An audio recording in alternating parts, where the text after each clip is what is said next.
madalas kayong mangutang bilang source ng pondo sa oras ng pangangailangan, pakinggan ninyo ang good news na ito. Binabaang muli ng Bangko Sentral ng Pilipinas ang interes sa pautang. Sa meeting ng Monetary Board ngayong araw, tinapyasan ng quarter point ang benchmark interest rate kaya 4.25% na lang ito. Ayon sa BSP, kailangan ng ekonomiya ng dagdag na tulong mula sa consumption. Humina kasi ang ekonomiya noong 2025 at isang mabigat na dahilan ay ang paghina ng kumpiyansa ng mga negosyante at consumer sa gitna ng corruption scandal. Inaasahang susunod ang mga bangko sa pamamagitan ng pagbaba din ng interes sa mga consumer loans tulad ng housing loan at auto loan. Ngunit paano naman kaya ang credit card? Yan ang tatalakayin ni Newswatch Plus Business News anchor Lois Calderon. Lois, ano ang ating weekly digit? Salamat, Menchu. Ito na nga ang ating weekly digit, 2.8. 2.8% na ang interes sa credit card kada buwan o 33.5% kada taon. Yan ay ayon sa pinakahuling datos ng Bangko Sentral ng Pilipinas. Kada buwan ay maaaring magbago yan, ngunit may maximum na 3% lang ayon sa BSP rules. Swerte na kung ang bangko mo ay bibigyan ka ng 1.6% kada buwan o 19% kada taon. At yan ang lumabas din sa datos ng BSP. Bakit nga ba mahalagang pag-usapan ang interest rate sa credit card o halaga ng pautang? Dahil halos kalahati ang bahagi ng pautang galing sa credit card accounts sa kabuuang pautang ng banking system sa mga consumer.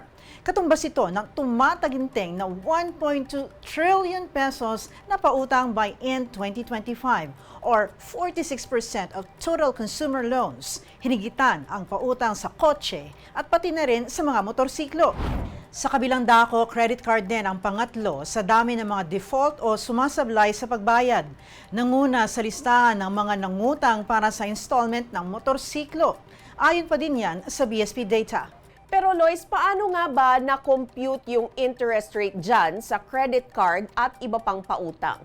Ang interes sa pautang in general ay kinukuha sa BSP Key Policy Rate na binanggit mo kanina matapos ang meeting ng Monetary Board ngayong Huwebes, plus premium. Pero itong mga datos natin ay as of in December 2025 base sa latest available data from the BSP. At that time, 4.5% ang benchmark interest rate ng BSP. Pero sa kaso ng credit card, nag-set ang BSP ng limit o cap sa 3% kada buwan o 36% kada taon. Para sa installment loans, pwede magpatong pa ng hanggang 1% on top of 3% ang mga bangko. Panahon ng pandemya pa ang cap sa credit card interest rates. Kaya naman nananawagan ng industriya ng credit card sa BSP na hayaan na ang mga bangko o market forces na magpasya sa galaw ng interest sa credit card. Naku Lois, parang mahirap ata yun ah. Hindi ba dadami lalo ang default o bad loans pag ganun? So halimbawa, bumili ako ngayon ng ticket sa airline, February 19. Tapos ang cut-off ng bill ay February 25.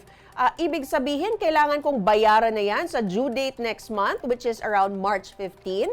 Tama, Menchu. Pag binayaran ng buo ang utang within that billing cycle at sa due date, wala na yung 2.8% sa credit card na binanggit ko kanina. Ngunit kung laging minimum payment ang binabayad ninyo po sa credit card, ay sadyang papatong pa ang interes sa susunod na buwan. Ang payo ng mga eksperto para sa mga malaking gastusin, magbayad na lang ng cash. Ika nga, cash still is king. At yan ang ating weekly digit ngayong linggo. Balik sa iyo, Menchu. Maraming salamat, Lois Calderon.